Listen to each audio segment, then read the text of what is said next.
यजामहे सुगन्धिं पुष्टिवर्धनम्। नमस्कार फ्रेंड, बहुत बहुत स्वागत अभिनंदन मेरे चैनल एस्ट्रो रेखा में। फ्रेंड, आज इस वीडियो में बात करेंगे हम ग्रहण दोष के बारे में, चंद्र और राहु की युति के बारे में। अब देखिए, चंद्रमा मन का कारक है और राहु भ्रम है। तो जब राहु और चंद्र की युति होगी तो कहीं ना कहीं व्यक्ति के मन में नकारात्मक विचार आएंगे, उसके अंदर निराशावादी बातें अधिक होंगी मन के अंदर, और ऐसा व्यक्ति डिप्रेशन का शिकार भी हो सकता है।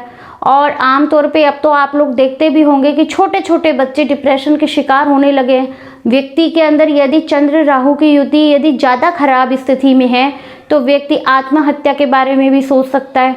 अब देखिए, इसका कारण क्या है। अगर हम आज के परिवेश में समझते हैं तो चंद्रमा मन का कारक है और जीवन में जितने भी सुख हैं अंदर से जो महसूस होते हैं वो सब मन से ही होते हैं। अब देखिए, एक कहावत कही गई है कि मन चंगा तो कटौती में गंगा। यदि व्यक्ति का मन परेशान है तो फिर दुनिया के चाहे सारे सुख उसके पास हो, उसके मन में कोई सुख का अनुभव नहीं होता है। अब देखिए, जिन भी जातक की जन्म पत्रिका में चंद्र और राहु की युति होती है, ऐसे व्यक्ति को नकारात्मक विचार तो उसके मन में रहते ही हैं। उनको मानसिक समस्या, मानसिक परेशानी, डिप्रेशन के शिकार, इसके साथ साथ माता से भी कुछ उनके संबंधों में अनबन रहेगी, और या फिर माता को कोई कष्ट हो सकता है कि जब से वो संतान उत्पन्न हो उसके पश्चात माता की तबीयत या कुछ माता को कोई समस्या रह सकती है।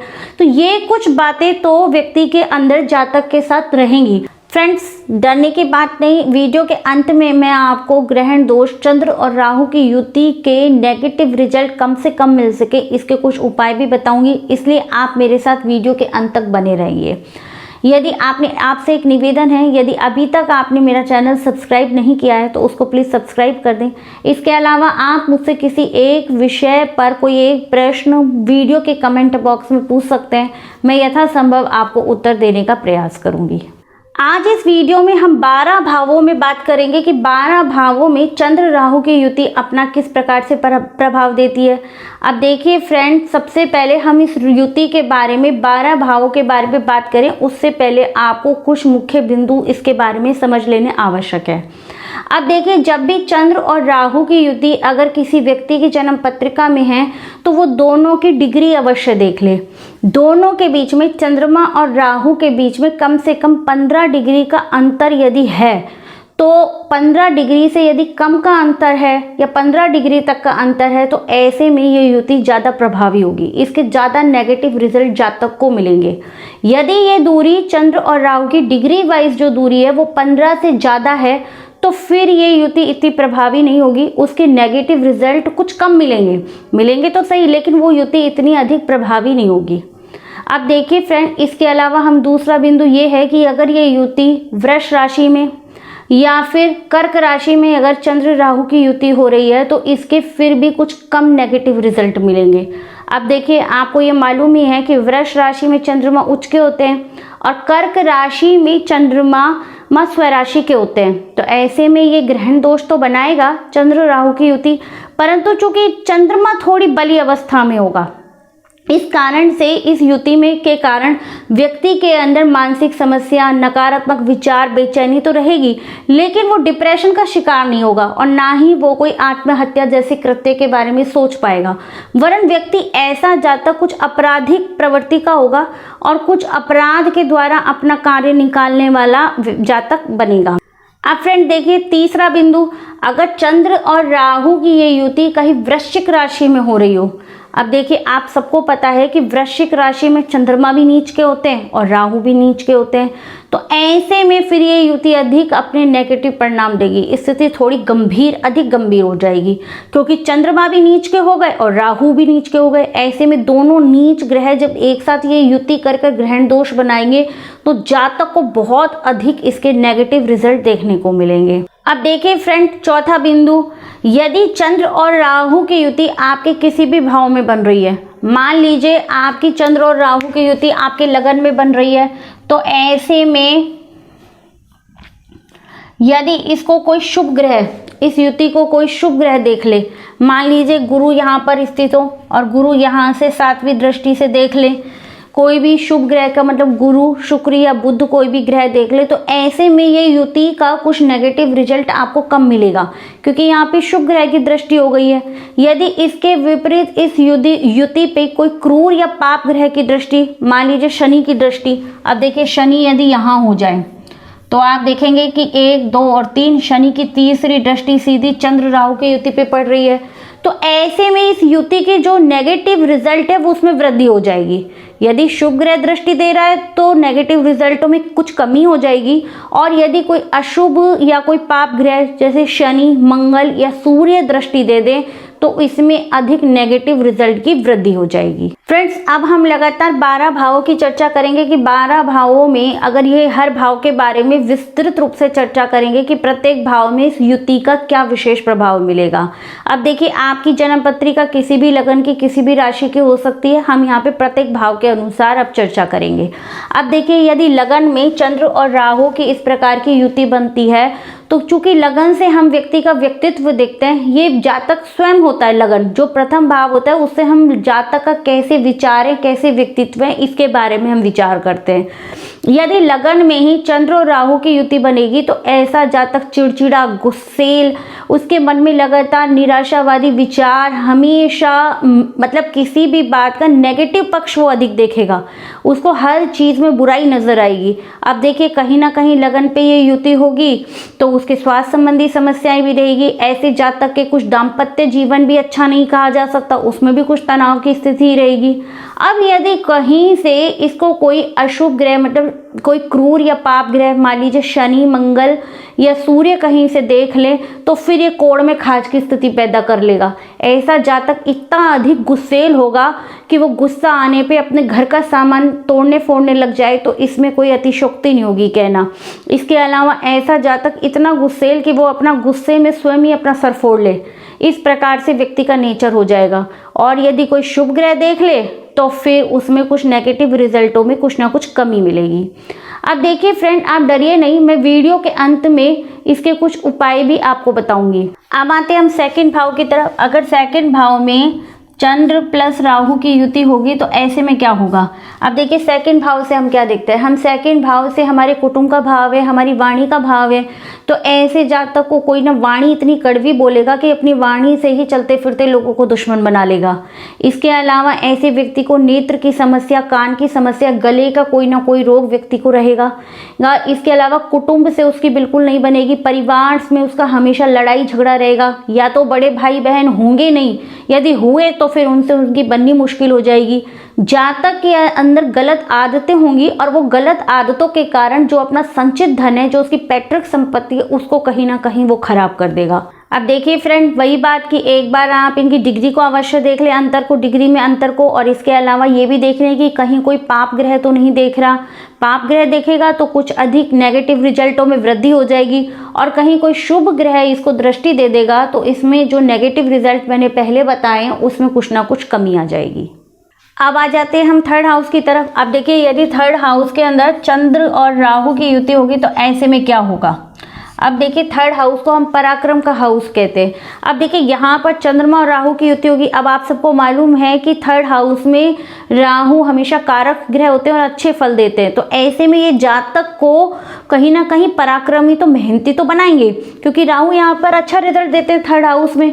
अब चूंकि यहाँ पे चंद्र और राहु की युति है तो ऐसे में जातक सुख के पीछे भागने वाला होगा, पैसे के पीछे भागने वाला होगा, लेकिन जिस सुख की उसको चाहत होगी वो सुख उसको नहीं मिल पाएगा।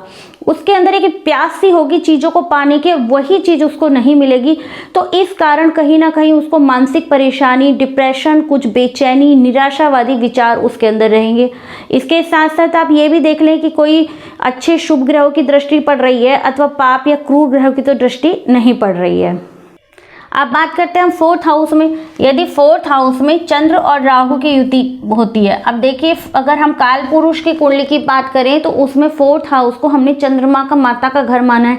अब यदि यहाँ पे आपके फोर्थ हाउस में चंद्र और राहु की युति बन रही है तो ऐसे में व्यक्ति की अपनी माता से बिल्कुल नहीं बनेगी, अथवा इसके अलावा ये भी हो सकता है कि माता को कोई ना कोई शारीरिक रूप से या कोई माता को कोई कष्ट रहता हो। इसके अलावा व्यक्ति को अपने घर परिवार से दूर जाने का योग बनता है। सकता है उसके घर में हमेशा वो अपने कारण से, अपनी आदतों के कारण से उसके घर में हमेशा कलह कलेश का माहौल होता है, और उस माहौल के कारण ये व्यक्ति को अपने घर से ज़्यादा बाहर रहने की इच्छा होती है। व्यक्ति अपने घर से ज़्यादा बाहर रहना पसंद करता है। यहाँ पे यदि चंद्र राहु की युति बन रही है 4th हाउस में, तो व्यक्ति को यहाँ से, चूंकि हम मित्रों के बारे में विचार करते हैं, तो व्यक्ति को अपने मित्रों से भी धोखा मिलता है। उसके सारे दोस्त उसका इस्तेमाल करेंगे और इस्तेमाल करने के बाद उसको कोई नहीं पूछेगा, उससे अपना सिर्फ मतलब निकालने के लिए होंगे। अब देखिए यहाँ पर वही बात है, जो बिंदु मैंने पहले बताए, एक बार उन पर गौर अवश्य कर ले, उससे कुछ रिजल्टों में कमी बेसी हो सकती है। फ्रेंड्स, अब बात करते हैं हम 5वें हाउस की तरफ। यदि 5वें हाउस में चंद्र और राहु की युति होगी, तो अब हम 5वें हाउस से क्या देखते हैं? 5वें हाउस से हम विद्या को देखते हैं, ज्ञान को देखते हैं, संतान को देखते हैं, व्यक्ति के प्रेम को देखते हैं। तो वहां पे ये चंद्र और राहु की युति कुछ ना कुछ समस्याएं पैदा देगी। अब सबसे पहले हम पढ़ाई की बात करें तो पढ़ाई में कोई व्यवधान होगा। व्यक्ति जब तक अपनी पढ़ाई पूरी नहीं कर पाएगा, किसी कारण से या तो व्यक्ति का मन नहीं लगेगा या अथवा किसी अन्य कारण से उसकी विद्या बीच में पढ़ाई रुक जाएगी। अब देखिए उसके पश्चात व्यक्ति को प्रेम में धोखा मिलेगा। व्यक्ति को इसके अलावा संतान प्राप्ति में समस्याएं होंगी, और संतान प्राप्ति होने यदि हो भी जाती है ऐसे में, तो उसके पश्चात कहीं ना कहीं संतान के साथ कुछ मनमुटाव हो सकता है, या फिर ऐसा भी हो सकता है कि जब तक कि संतान कुछ भटक जाए, कुछ उसके कहने सुनने से बाहर हो जाए। तो ये जो भी आपके पंचम भाव से संबंधित कारक तत्व है, उसमें ये कहीं ना कहीं व्यक्ति को नेगेटिव रिजल्ट देता है। इस कारण व्यक्ति को कहीं ना कहीं उन चीज़ों से संबंधित मानसिक समस्याएं या परेशानी या किसी भी प्रकार का कोई भी मानसिक कलेश बना रहता है। अब देखिए सिंपल सी बात है, यदि जब तक की पढ़ाई छूट गई तो एक प्रकार से उसको कुछ ना कुछ मानसिक कष्ट रहेगा। प्रेम में धोखा मिलना, जैसा कि आपको पता है कि आज के समय में 18, 19 छोटे छोटी उम्र के, ज़्यादा अधिक नहीं, प्रेम के कारण से बच्चे सुसाइड कर लेते हैं, तो ये भी एक विशेष कारण हो सकता है। बाकी आप इनमें जो मैंने प्रथम जो बिंदु बताए हैं उनके ऊपर जरूर अवश्य विचार कर लें। उन बिंदुओं पे यदि कोई शुभ ग्रह की दृष्टि पड़ रही है तो नेगेटिव रिजल्ट कम हो जाएंगे, कोई पाप या क्रूर ग्रह की दृष्टि पड़ रही है तो नेगेटिव रिजल्टों में वृद्धि हो जाएगी। इसके अलावा आप राशि को भी देख लें कि कौन सी राशि में ये योग बन रहा है। इसके अलावा एक बार डिग्री को अवश्य देख लें कि इनके बीच में अंतर कितना है। अब देखिए अब हम बात करते हैं 6th हाउस की। 6th हाउस में चंद्र और राहु की युति बन रही है, तो ऐसे में क्या होगा? हम 6th हाउस से रोग रिपु ऋण का विचार करते हैं। अब चूंकि आप सबको मालूम ही है कि 6th हाउस में राहु हमेशा कारक होते हैं, अच्छे रिजल्ट देते हैं, तो ये राहु यहाँ पे व्यक्ति को शत्रुहंता तो बना देगा। अब चूंकि ये 6th हाउस में ये युति बन रही है, तो ऐसे में व्यक्ति लगातार अपने शत्रुओं से कहीं ना कहीं परेशान रहेगा। उसका जीवन में शत्रुओं को वो चुप तो करा देगा, लेकिन कहीं ना कहीं शत्रुओं के कारण उसके अंदर मानसिक समस्या, परेशानी कुछ ना कुछ जरूर रहेगी। यहाँ पे अगर ये युति है तो जातक को कफ जन्य रोग, श्वास जन्य रोगों से कुछ ना कुछ समस्या रहेगी। इसके अलावा कोई कोर्ट कचहरी इत्यादि का मामला भी जातक के ऊपर परेशान कर सकता है, लगातार उसके जीवन में चलते रहेंगे, या फिर कोई कर्ज की स्थिति से भी जातक परेशान हो सकता है। तो यहाँ पर 6th हाउस के जो भी कारक तत्व है उसमें कहीं ना कहीं जातक को कुछ ना कुछ समस्याएं रह सकती है। फ्रेंड्स, अब बात करते हैं हम 7th हाउस की तरफ। यदि 7th हाउस में चंद्र और राहु की युति हो, अब देखिए 7th हाउस से हम किसका विचार करते हैं? 7th हाउस से हम व्यक्ति के दाम्पत्य जीवन के विचार करते हैं। इसके अलावा हम पार्टनरशिप का विचार करते हैं।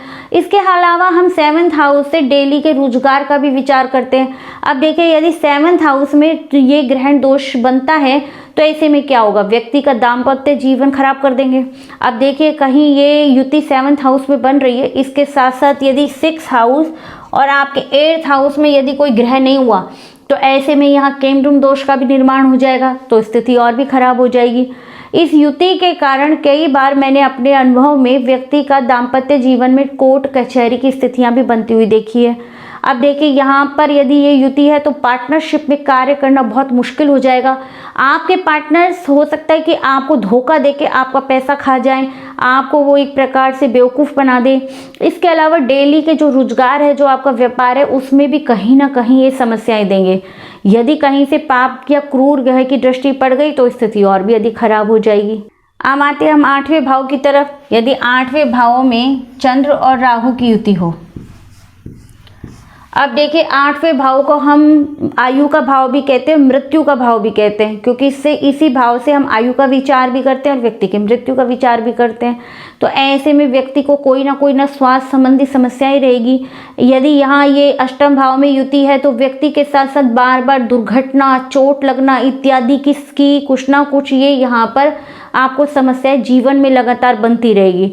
अब देखिए 8वें भाव में जो राहु हैं वो सबसे अधिक अपना खराब फल देते हैं। तो ऐसे में व्यक्ति के हो सकता है एक से अधिक बार कोई सर्जरी या ऑपरेशन के योग भी बना देते हैं। इसके अलावा यदि यहाँ पर ये युति बन रही है तो आपको एक बात का विशेष ध्यान रखना है कि ऐसे जातकों को पानी से बच के रहना चाहिए, क्योंकि यहाँ पे पानी जल का कारक चंद्रमा है। तो ऐसे में व्यक्ति को पानी से विशेष रूप से खतरा रह सकता है। व्यक्ति को स्वास्थ्य समस्या, चूँकि ये यहाँ से हम जीवन साथी के कुटुंब का भी विचार करते हैं, तो आपके ससुराल पक्ष से अनबन या ससुराल पक्ष में किसी को हानि हो सकती है। तो इस प्रकार से इस युति का यहाँ पर कुछ ना कुछ व्यक्ति को नेगेटिव रिजल्ट मिलते रहते हैं, जिसके कारण उसके जीवन में लगातार मानसिक समस्याएं, परेशानी, उसको बेचैनी, किसी प्रकार की मानसिक रूप से प्रताड़ना उसको मिलती रहती है। फ्रेंड्स, अब आते हैं हम 9th हाउस की तरफ। यदि 9th हाउस में ये आपकी युति बन रही हो चंद्रमा और राहु की। अब देखिए 9th हाउस को हम भाग्य का भाव भी कहते हैं। इससे हम पिता का विचार करते हैं, भाग्य का विचार करते हैं, धर्म का विचार करते हैं। अब देखिए चूंकि चंद्र और राहु की ये ग्रहण दोष यदि आपके 9th हाउस में बन रहे हैं तो आपके कहीं ना कहीं भाग्य पक्ष को कमजोर करते हैं। इसके अलावा पिता का ऐसे व्यक्तियों को सुख नहीं मिलता। ऐसे जातकों का आमतौर पे या तो पिता को किसी प्रकार का कोई कष्ट रह सकता है या फिर हो सकता है बचपन में ही आपके पिता का स्वर्गवास हो गया हो। इसके अलावा यहाँ पर यदि ये युति बन रही है तो व्यक्ति धर्म से विमुख होता है। व्यक्ति धार्मिक आचरण के विपरीत कार्य करने वाला होता है। व्यक्ति मेहनती तो होता है, व्यक्ति मेहनत भी करना चाहता है, लेकिन उसको अपने करे कार्य में कोई भी सफलता प्राप्त नहीं होती। अब आते हैं हम 10th हाउस की तरफ। यदि 10th हाउस में ये युति बन रही हो, अब देखिए 10th हाउस हमारे कर्म का भाव है। इससे हम काम काज, अपना व्यापार व्यवसाय देखते हैं। अब देखिए यहाँ पे ये युति बनती है तो ऐसे में व्यक्ति अपने कार्य में सफल नहीं हो पाता। वो जो भी कार्य करे उसमें मेहनत तो करता है, लेकिन वो एक जगह टिककर कार्य नहीं कर सकता। ऐसे व्यक्ति बार बार जैसे एक व्यवसाय करा, उसमें उसको कुछ सफलता नहीं मिली तो वो जल्दी से फिर दूसरा कर लेगा, फिर वो तीसरे की तरफ भागेगा। इस प्रकार एक जगह एक ही काम को वो टिक के नहीं कर सकता। ऐसे में व्यक्ति के ऊपर कहीं ना कहीं उसके पिता से उसको ऐसे योग मिलेगा या पिता के संग विचारों में तालमेल की कमी होगी। एक प्रकार से कहा जाए तो व्यक्ति लगातार अपने कार्य, व्यवसाय, अपने रोजगार में, कैरियर में व्यक्ति के हमेशा संघर्ष की स्थिति बनी रहती है। बाकी इसमें जो भी मैंने भावों की बताई उसमें कमी भी सी आ सकती है। यदि कोई नेगेटिव या यदि कोई पाप ग्रह या क्रूर ग्रह देख रहा हो तो रिजल्ट में ज़्यादा वृद्धि हो जाएगी, जो कि मैंने पूर्व में आपको बता चुकी हूँ। और यदि कोई शुभ ग्रह जैसे मान लीजिए गुरु, शुक्र या बुध कहीं इनको दृष्टि दे रहे हैं तो ऐसे में कुछ ना कुछ नेगेटिव रिजल्टों में कमी आ सकती है। अब आते हैं हम 11th हाउस की तरफ। यदि 11th हाउस में ये युति बन रही हो तो अब देखिए 11th हाउस लाभ का हाउस है, हमारी आय का हाउस है। अब देखिए इसमें अगर ये युति बन रही है तो व्यक्ति के जीवन में धन से संबंधित अप्स एंड डाउन्स बने रहते हैं। अब देखिए कभी आय कम होगी, कभी प्रॉफिट ज़्यादा होता है और कभी जातक का प्रॉफिट बिल्कुल नहीं होगा, कम होगा। मतलब उतार चढ़ाव की स्थिति लगातार जो भी जीवन में आय की स्थिति में बनी रहेगी। इसके अलावा ऐसा व्यक्ति कान का कच्चा होता है, सुनी सुनाई बातों पर विश्वास जल्दी कर लेता है, जिससे कहीं ना कहीं उसके परिणाम उसको बाद में भोगने पड़ते हैं। इसके अलावा जातक के अपने बड़े भाई बहनों से कुछ संबंध अच्छे नहीं होंगे, या तो बड़े भाई बहन कोई जातक के होंगे नहीं, यदि हुए तो उनसे कुछ ना कुछ अनबन रहेगी। व्यक्ति अपनी पढ़ाई भी पूरी नहीं कर पाएगा, कहीं ना कहीं अपनी पढ़ाई को भी बीच में छोड़ देगा। इसके अलावा कुछ ना कुछ ये युति व्यक्ति के ऐसे में 11th हाउस में यदि ये युति है तो व्यक्ति के दाम्पत्य जीवन में भी कुछ ना कुछ समस्याएं रहेंगी। अब आते हैं हम 12th हाउस की तरफ। यदि 12th हाउस में चंद्रमा और राहु की युति होगी तो अब देखिए ये व्यय भाव है, इससे हम व्यय को भी देखते हैं। अब देखिए यहाँ पे ये युति होगी तो व्यक्ति के जीवन में व्यय की अधिकता रहेगी, उसकी आमदनी कम होगी, खर्चे अधिक होंगे। अब चूंकि यहाँ पे ये युति करके व्यक्ति को स्वास्थ्य से संबंधित समस्याएं देंगे। ऐसे व्यक्तियों को नज़र दोष होता है, मतलब उनको नज़र जल्दी लगती है। इसके अलावा ऐसे व्यक्तियों पे तंत्र बाधा का भी कुछ ना कुछ समस्याएं रहती हैं। औरों की अपेक्षा उसको कोई तंत्र बाधा इत्यादि का भय अधिक रहता है यहाँ पर रहकर, यदि ये युति इस 12th हाउस में व्यक्ति के बन रही हो तो। आप देखिए 12th हाउस में अगर ये युति है तो इसके साथ साथ कोई कोर्ट कचहरी की भी समस्या व्यक्ति को लगातार रहेगी। तो इस प्रकार से कहीं ना कहीं व्यक्ति को पूरे जीवन इन सभी बातों को लेकर मानसिक कष्ट भी रह सकता है। अब ये मानसिक कष्ट कितना होगा ये उस पर डिपेंड करेगा कि जो मैंने पूर्व को आपको बातें बताई हैं, मतलब ये सभी भावों में आप नोट कर ले कि यदि इनकी डिग्री 15 डिग्री से कम है अंतर, तो ऐसे में ये युति ज़्यादा प्रभावी होगी। यदि वृष या कर्क राशि में ये युति बन रही है तो कुछ कम नेगेटिव होगा। तो इस प्रकार से यदि कोई शुभ ग्रह यदि इस युति को देख रहा है तो फिर नेगेटिव रिजल्टों में कमी आ जाएगी। यदि कहीं से शनि, मंगल या सूर्य की दृष्टि इस युति पे पड़ गई तो वो अधिक कहीं नेगेटिव रिजल्ट प्रदान करेंगे। फ्रेंड्स, अब हम इसके उपायों के बारे में बात करेंगे। यदि आपकी जन्म किसी व्यक्ति के जन्म कुंडली में चंद्र और राहु का ग्रहण दोष बन रहा है तो एक तो इसका सिंपल सा उपाय है कि इसकी एक पूजा होती है ग्रहण दोष के नाम से, आप इसकी वो पूजा करवा के इस दोष की शांति करवा सकते हैं। यदि किसी कारण आप ये ग्रहण दोष की पूजा नहीं कर पा रहे हैं तो आप शिवजी पे कच्चा दूध और तिल, काले तिल, चांदी के गिलास में कच्चा दूध और काले तिल शिव भगवान पे अर्पण करें। इसके अलावा आप रात्रि में दूध और पानी मिलाकर चंद्रदेव को अर्घ्य दे सकते हैं। तो इसके अलावा आप चंद्रमा के बीज मंत्र ओम सोम सोमाय नमः का नियमित रूप से जाप कर सकते हैं। तो इस प्रकार के उपाय करने से कहीं ना कहीं आपको इसके नेगेटिव रिजल्टों में कमी होगी। फ्रेंड्स, अब देखिए चंद्रमा का संबंध पूर्णिमा से भी है, तो ऐसे में जातक के लिए प्रदोष का व्रत करना, पूर्णिमा का व्रत करना भी बहुत लाभप्रददायक होता है।